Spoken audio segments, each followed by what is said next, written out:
Very welcome along to this cybersecurity edition of the CESI Staff Room. We're going to be talking about zero trust, awareness, one-to-one laptop deployments, all of that and more with our very special guest. Talk to you in a minute.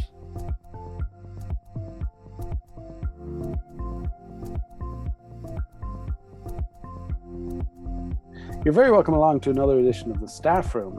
As you well know at this stage, the Staff Room aims to be a half-hour program, in or around half. We haven't quite hit the half hour yet. We've been more than it. We've been less than it. We've been a lot more than a half hour in the last one, so apologies. But today we have a special edition of the Staff Room. We have a special guest with us, and we got this guest courtesy of our very own John Heffernan. We were talking about cybersecurity and what happened in the HSE, and John Heffernan said, I have the person just to talk to you about it. Because it's very hard at the moment for us in schools to join the dots. So cybersecurity, we know that the internet is bad. How do we protect our students? Are they safe in our school? How do we make them safer if that's a thing? So joining us now is Vince Scheibert. Vince, you're very welcome to the Staff Room. Thank you very much. Thanks for having me. Appreciate the opportunity to talk with you. Vince, I'm going to read just the Twitter bio because I think that really, according to John now, that it sums you up. So, promoter of EDU needs in a cybersecurity world, dad, Philly sports enthusiast, and avid sport fisherman. Now, I don't know what an avid sport fisherman is, so we're going to move on on that one. There you go. So, EDU needs in a cybersecurity world. Vince, your journey so far, without leaving college, did. So what got you to this point here, other than John going, here, I have a guy you could talk to in Ireland? There you go. Awesome. Yeah, so it's kind of been an interesting journey. So I originally started as a school teacher. After a little bit of time in a classroom, transitioned out to where I started to work in the tech field in around technology integration. After that was early 2000s, and then quickly escalated into leadership roles. For the last probably 15, almost 19 years, I have been either a CIO or a CTO of medium-sized to large school divisions in the States.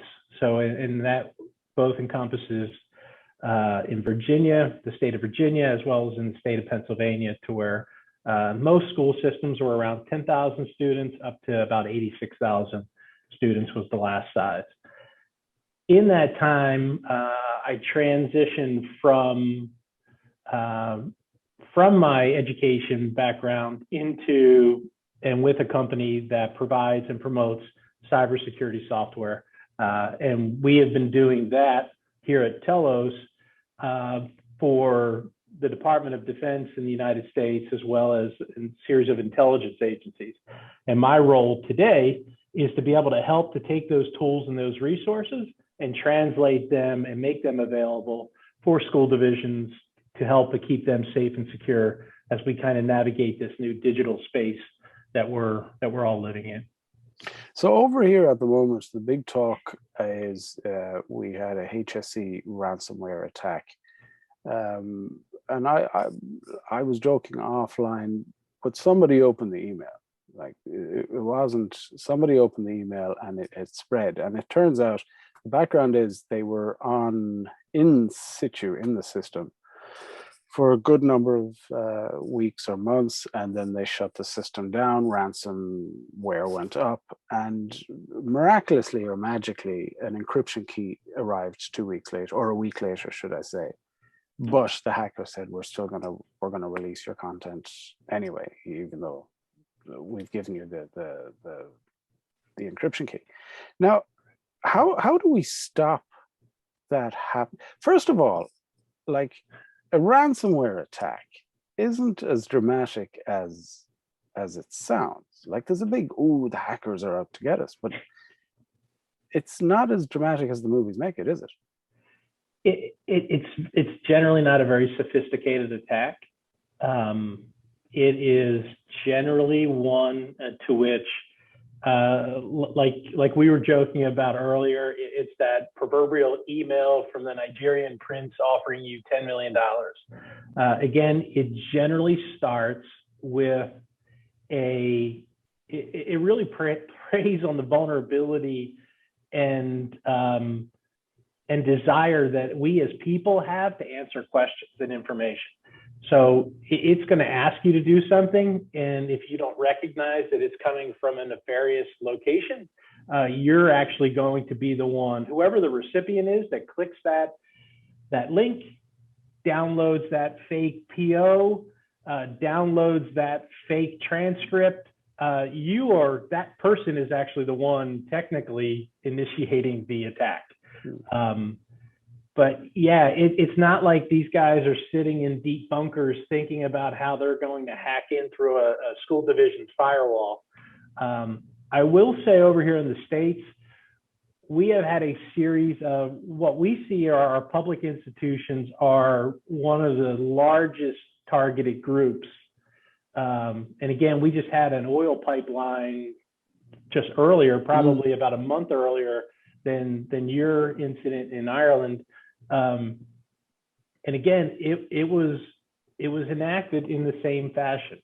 But before that, we had one of our largest school systems in the state of Florida suffered the same cyber ransomware attack by the same group that perpetrated the attack in Ireland. It's tough because it's big business. I think it's estimated that group made nearly $90 million in less than 6 months. So question is, how do we stop it, right? Like, how do we get our handle around it? The most important thing is just overall awareness. What best way do we protect ourselves against these attacks? The most important piece is understanding and internalizing that this can happen to you. And it is happening to you. You may or may not necessarily realize it. Because like what you mentioned before, whoever had accepted that or clicked that link won't remember it because it happened probably a month, 2 months earlier. So the first piece is really that awareness. Can this happen to me? And the answer is absolutely. It's happening to you multiple times a day. Now, luckily, we have a lot of technologies that are in place that are filtering many of the bad phishing attempts. But in reality, it's a pretty big business. So people get pretty good at it and getting to fool you and getting to fool the systems. So being aware of who's sending you what and where is important. So like when I was growing up, there was a whole campaign around how much information you would give somebody over the phone. You know, you don't give your name out. You don't tell somebody your phone number. Like all of those kinds of informational pieces to help people be smarter. We have to do that now. And whether we're going to do that through regulation, meaning are we going to have standardized kind of trainings that people have to go through and we'll have to have some kind of level of proficiency on an annual basis?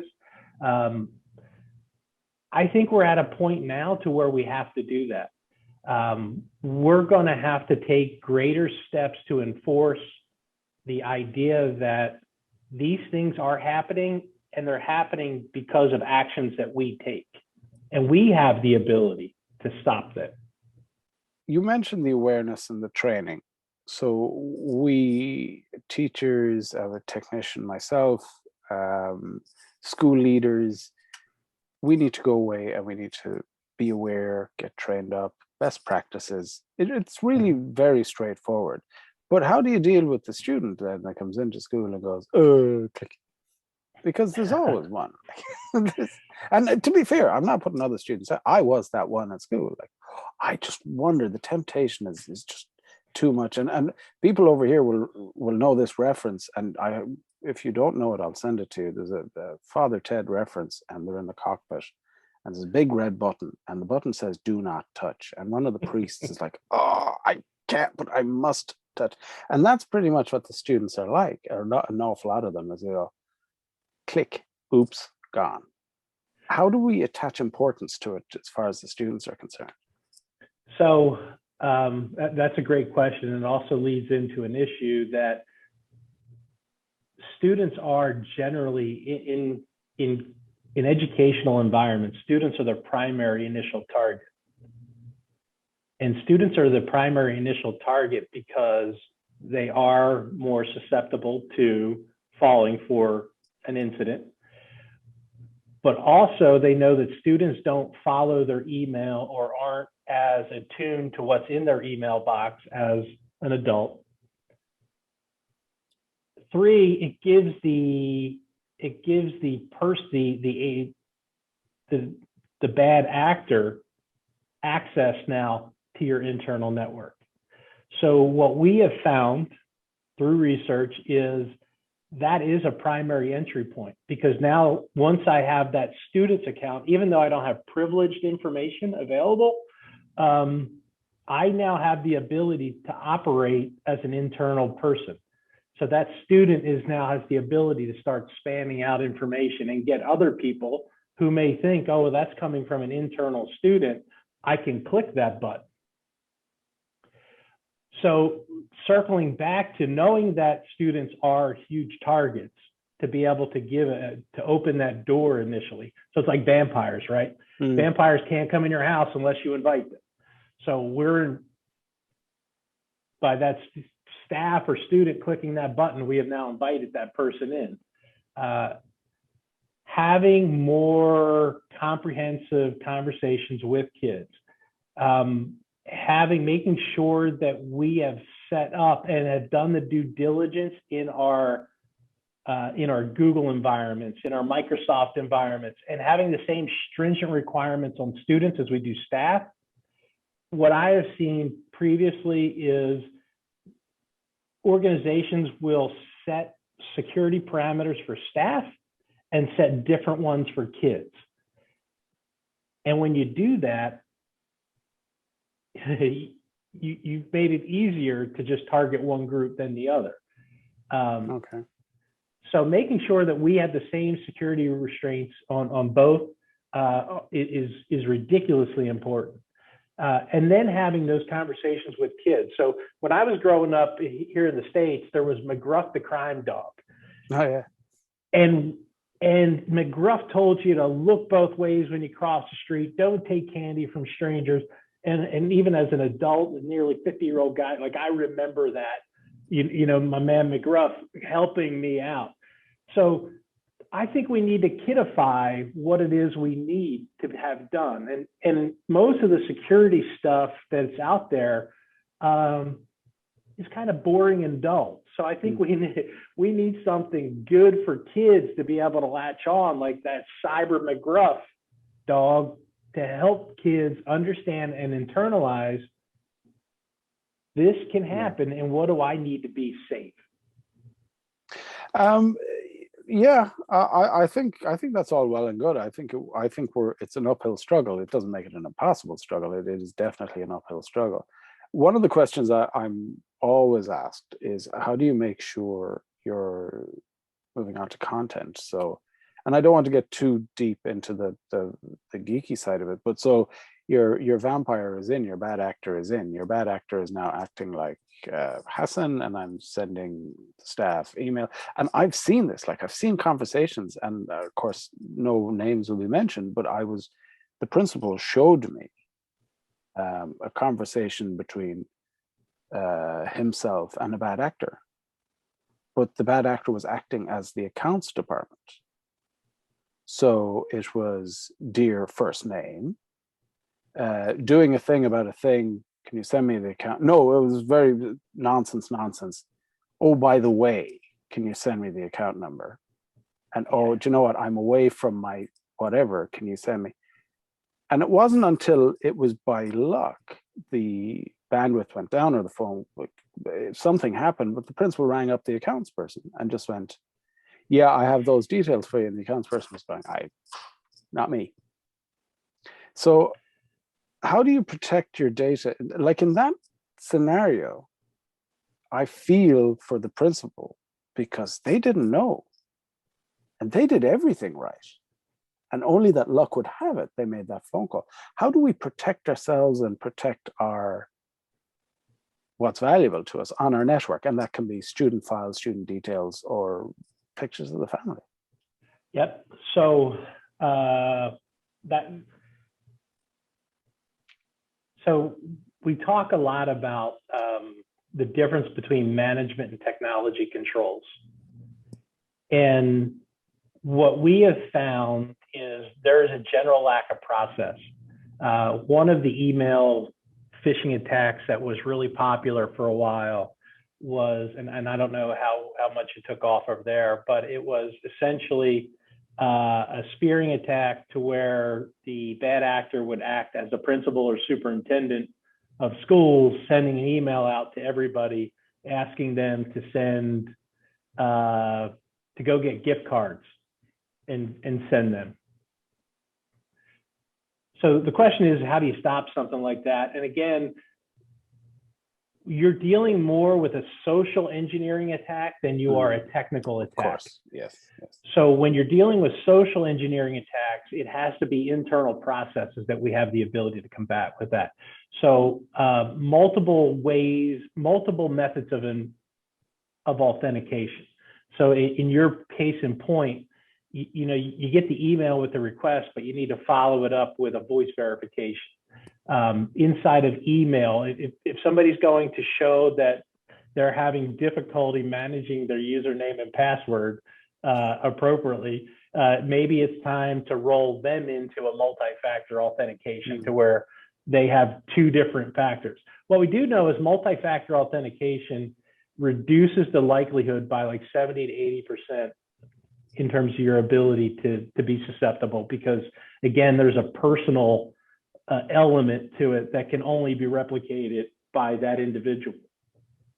So from a technical standpoint, multi-factor authentication is one big, huge check mark that you could do or implement. Even if you don't want to implement it for everybody, you may implement it for your serial offenders. But the other piece is making sure that you combat social engineering by having good, solid business practices for vulnerable items. Things that have high financial information, things that have high personnel information. You want multiple references or multiple checks in order to verify that, yeah, we're not going to pay. A similar attack happened here in the States, even in Virginia, to where they had just put in a new turf field, and a company, a third party, a hacker, emailed asking for the banking information to finalize payment for the turf field. Right. So the accountant that got the email just turned around and gave the banking information to that person, and that school division lost $600,000. So again, it could have been handled by a multiple step process or a multiple verification process to combat that social piece. And on the technology piece, again, one of the biggest, easiest check marks to do is just multi-factor authentication or two-factor authentication. The fear at the moment is that I'm a school, and I do have this fear every now and then. I'm a school, I back up my data, or I make sure there's an automatic backup and it goes to a place in a thing and above in a cloud. That backup is still vulnerable, and that's a worry. Is there a way that we can solidify our backups? Is there backup solutions? Do you know of what's being done stateside? Sure. So I love the fact that you brought up the cloud. So whether you're talking Google, you're talking Microsoft Azure, you're talking AWS, please know that the cloud has multiple layers of security that you most likely your on-premise backups won't have. So know that there is security in the cloud. That's one big thing to Okay. be able to put out there. You're more secure having your data in the cloud than not. But to your point, if you back up the virus, then you've only backed up the virus. So having the ability to have deep scanning on your devices, and we follow the idea of how do you identify, how do you detect, and how do you recover? So knowing what steps you need to take in the event of a cyber incident is huge, because what you don't want to do is, as you mentioned earlier with the breach that happened there, the information or the payload of that virus had already been implanted. It was already on the devices. So anybody that would restore that device back did so and restored the virus because it was already there. And typically that's what they're trying to figure out, is what your backup cycles are. So that way they know that they are firmly cached inside of your system. So once you've detected that you have an incident, the most important thing you can do is be able to go in and identify and cleanse your backup to ensure. And again, there's a series of products that do that, or services that'll help with that recovery process. But you want to do that before you restore, because the last thing you want to do is start the process. You're stuck in a loop then. All over again, that you've just restored the virus after taking it off. And I hope we haven't lost too many people just going down that rabbit hole. But I just feel it has to be spoken about. I think there has to be, if not awareness and plain an exact message, but if this happens, this is what we do. And we can no longer think we could, but we can't anymore. We can no longer think that's not going to happen to us. No, and the worst fear that we have, the worst fear I have over here, is people are seeing insurance or ransomware insurance as the method to combat ransomware. And that's like saying, just because I have car insurance, I don't have to steer the wheel. That's the idea that's a thing. So they probably about 2 years ago, they started to sell ransomware insurance as part of your overall indemnity. At least here in the States, they would sell that. But I can tell you, in the state of Virginia, we have had 6 school divisions. So we have 135 school divisions in Virginia. 6 of them have been hacked multiple times and had multiple ransomware attacks on them. So right now we have a series of school divisions to where the insurance company is saying, we're not going to pay for your remediation. Okay. You can't prove that you've done the things to stop it. Insurance companies make a lot of money by not paying out, by just collecting our fees and never having to pay out. So the idea that they're paying out and losing money, they're now starting to push back a lot. And can you, like, without going too much into it, from an insurance standpoint, so I take out my insurance, my ransomware insurance.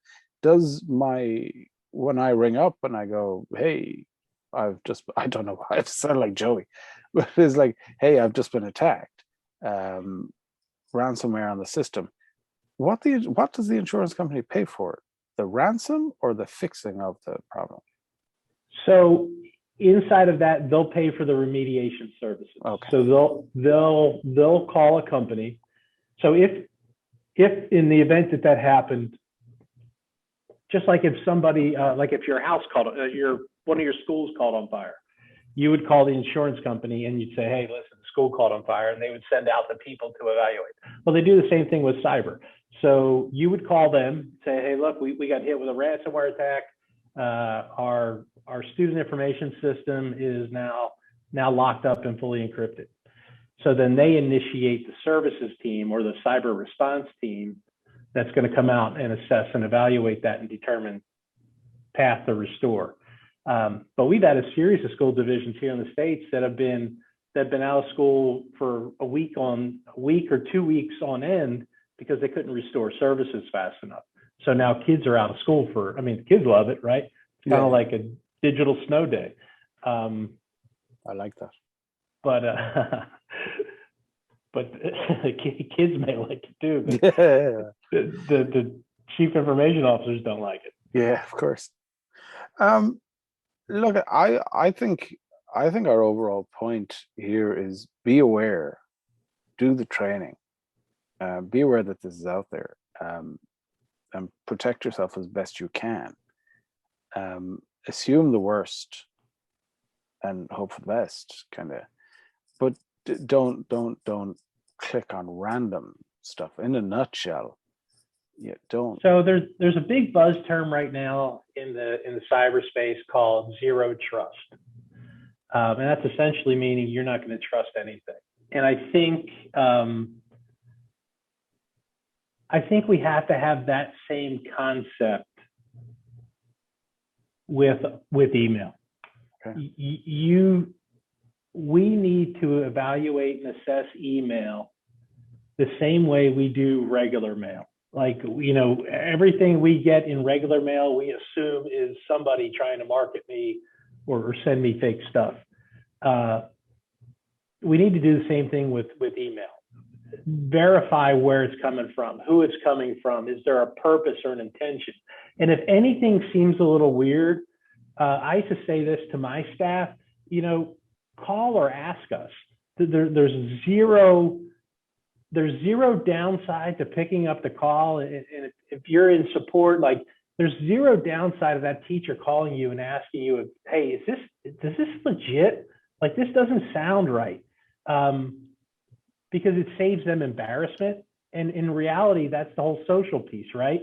So somebody gets fooled. The last thing you want to do is go to somebody and kind of admit or that you're embarrassed because you've done these things.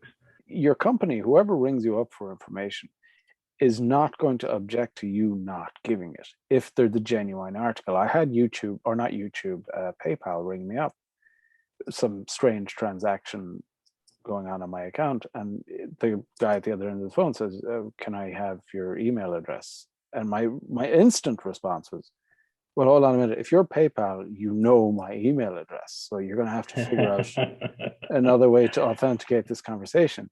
And he'd like the flash just went, of course, that's no problem at all. Log on to your account at a later date, whenever suits you. And in the messages, you'll see a message from us and we can pick up the conversation from there. And that, to me, that was a nice experience. I went, okay, fair enough.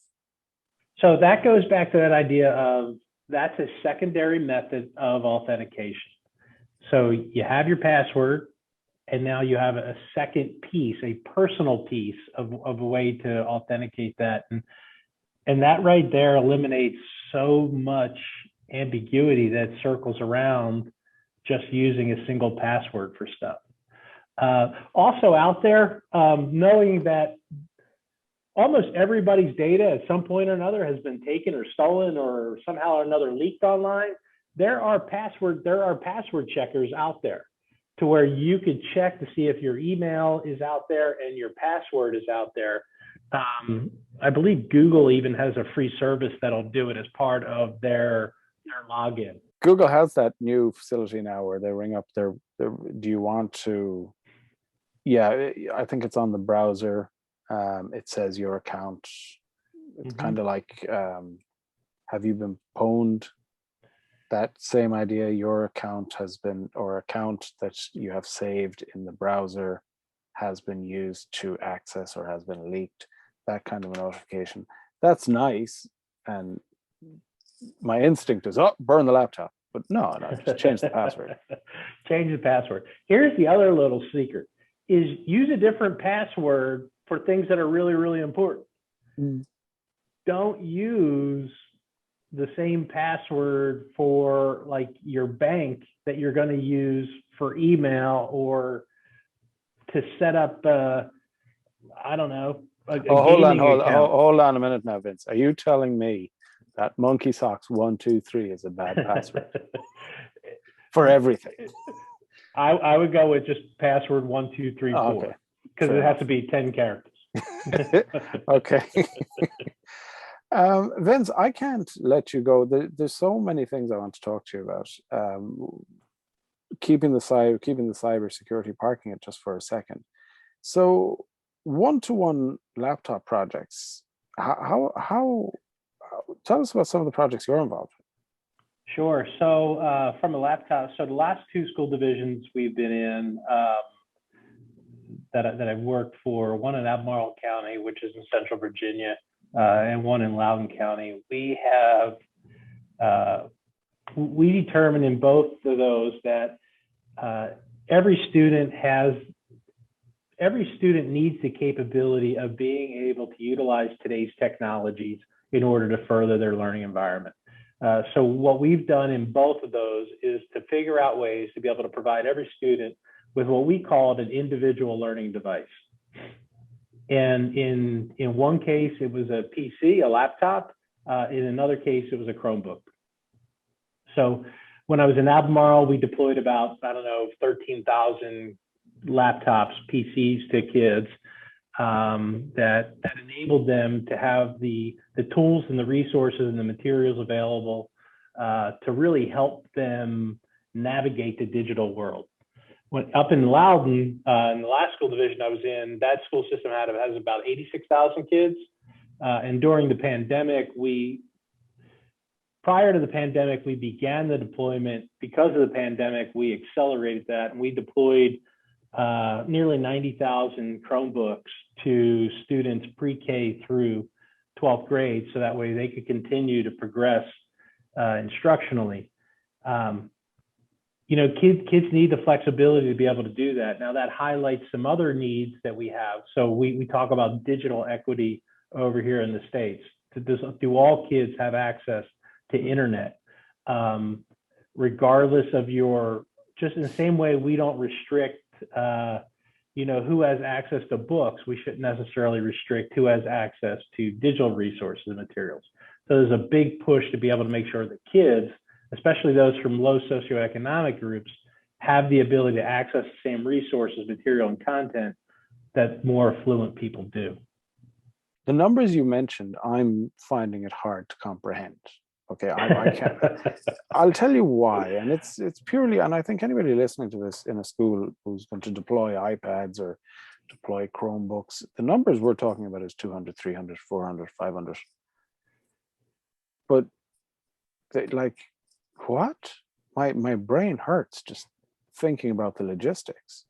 Yeah, so for Loudoun, we purchased roughly 25,000 Chromebooks and turned 25,000 Chromebooks over every year. And how does that work? Is that a Chromebook for everybody? And it doesn't, again, the device doesn't matter. I'm neither for or against. It's a device is a device. How does that work from the moment you go, okay, so that's 24,999 and 25,000. Tick. Do you put on another order for 25,000? And are they deployed to students as they come into you, or how does? Yeah, so great question. So we do our schools essentially our primary schools are 1st through 5th grade. Then we have an intermediate school, runs 6th through 8th, and then 9th through 12th. There are high schools. So essentially, we put all, and I'll speak to Loudoun. So Loudoun, we have pre-K through pre-K, kindergarten, 1st grade, 2nd grade.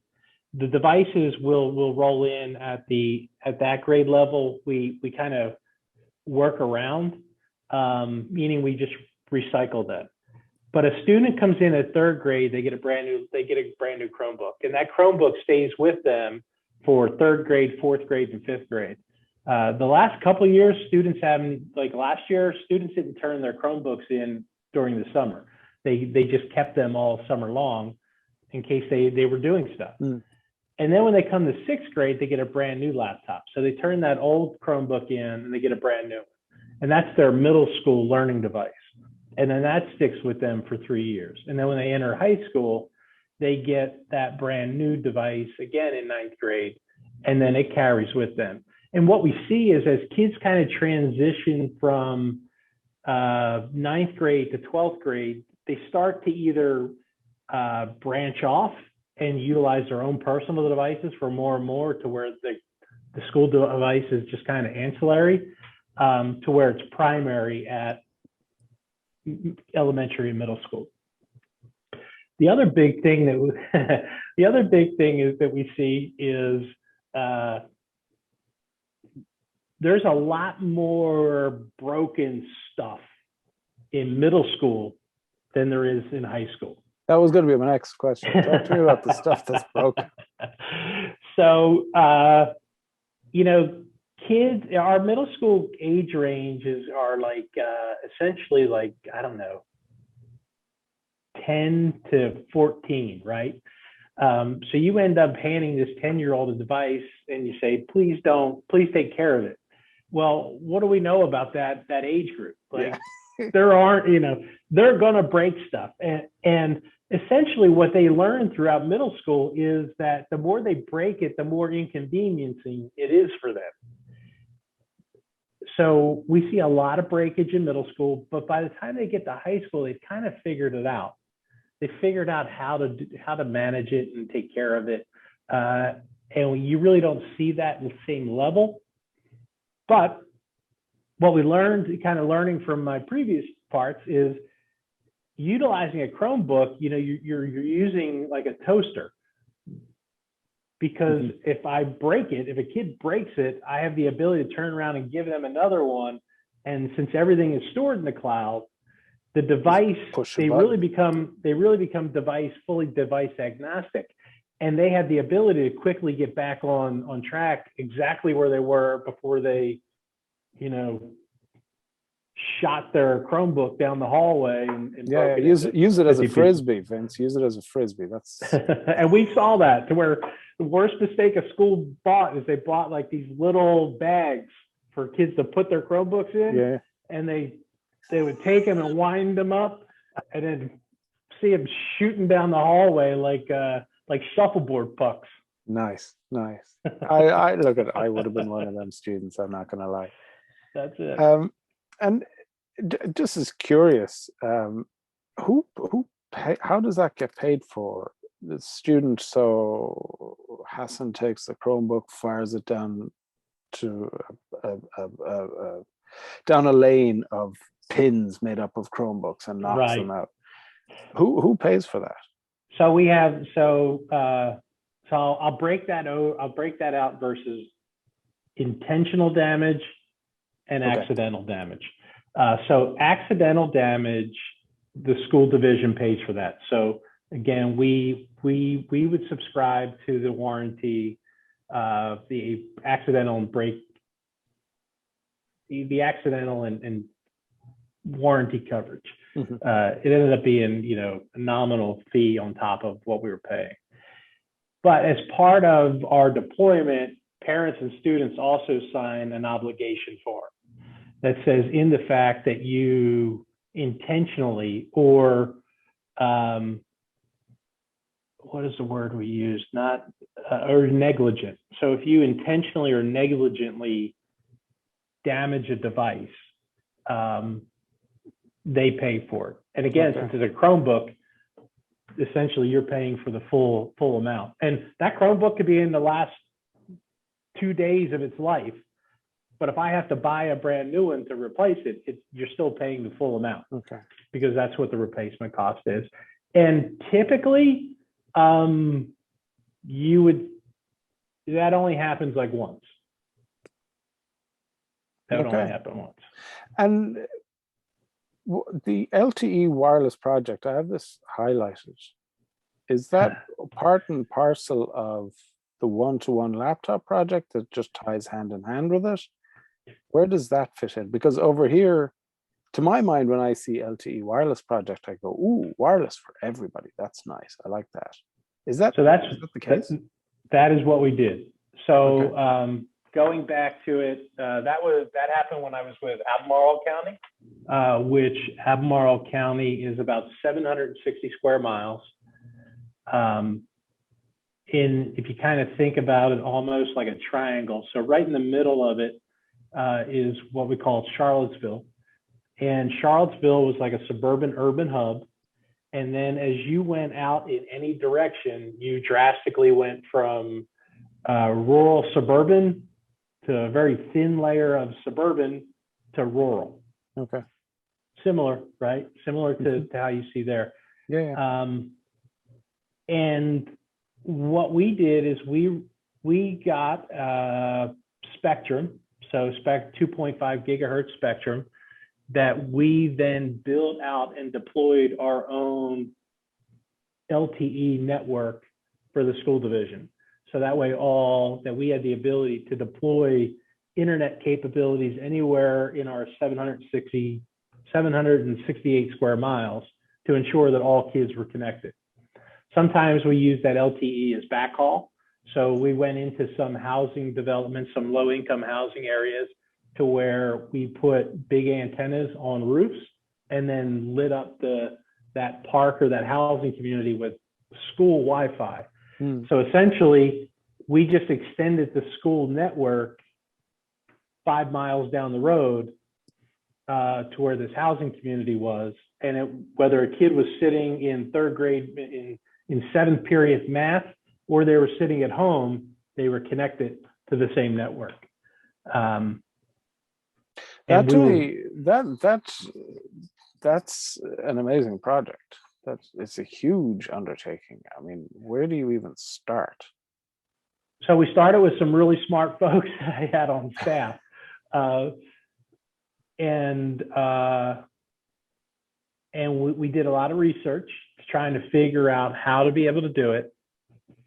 And then from a cost perspective, it wasn't drastically that much more than what we were saying we were spending for internal connections. So again, we looked then for partnerships. Partnerships being, how do schools partner with local government that may have vertical assets that we could mount antennas on?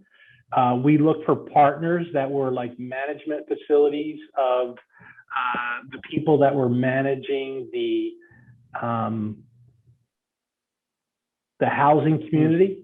So they had a community center, so they allowed us to mount antennas on the top of it to make sure that we had a solid connection. And it really started to just build out from a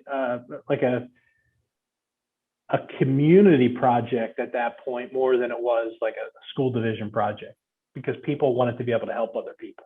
I would assume the next step, and I'd love to see it, the next step is taking that available infrastructure that's in place at the moment here in Ireland. And the reason I mention it is because I feel we don't talk enough about, we complain, but we don't talk enough about it. Like, the infrastructure is there. We could really, it's not that hard to flick a switch and turn that from wired to wireless, now giving everybody around the school or around the school area. And I think there are new technologies that are coming out that'll really help with that. So as we're seeing more microcell deployments, the ability for 5G is helping a lot with just the overall bandwidth throughput that we have the capability of doing it. I would say within the next 5 to 6 years, I think we're going to see a lot more of it here in the States, and I would imagine globally, because it brings wireline speeds to wireless customers. And that's the big thing we're fighting over here is a lot of people have connectivity, they just don't have it at the speed that they want or the speed necessary to be able to have all services through it. And with the changing economy, it really becomes like it becomes, by not having access to those big items, those big speeds, like, you really restrict your ability to get cable through it, information, marketing, and all the people that really want it want you to be able to be online, so that way they can track you, they can market you, they can sell you.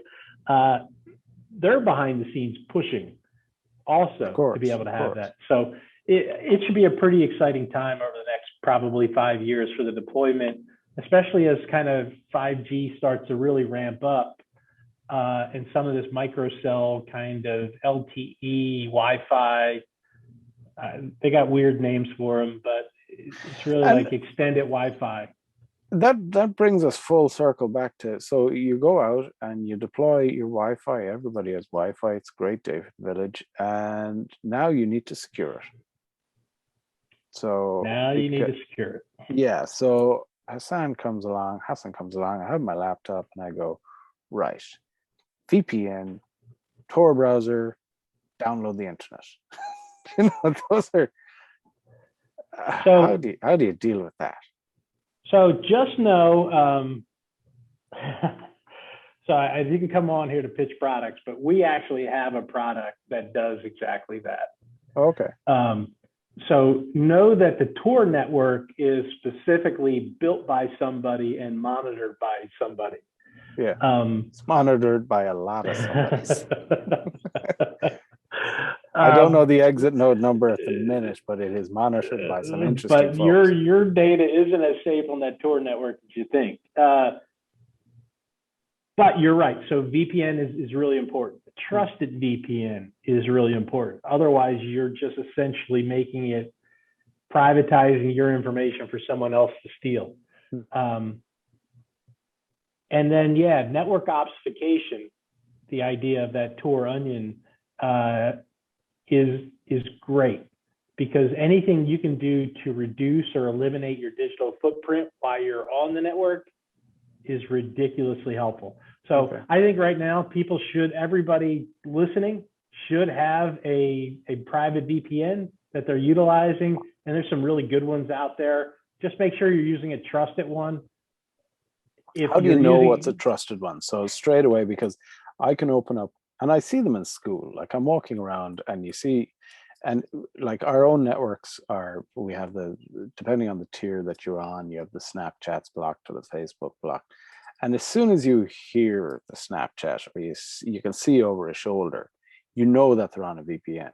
Now, as the IT guy, I'm not going to stop them, but I am curious to know what VPN they're using. So I can either go server side and go, okay, or and like how do you know what's a trusted VPN? So you have to research them, but there are ones. So there's so there's like your NordVPN is probably one of the largest. You also have somebody like Surfshark. Okay.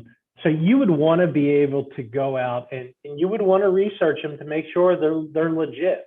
Is this a legit company? The same way you wouldn't necessarily just take somebody's free car or a free bicycle. Like you figure there's probably a catch to it.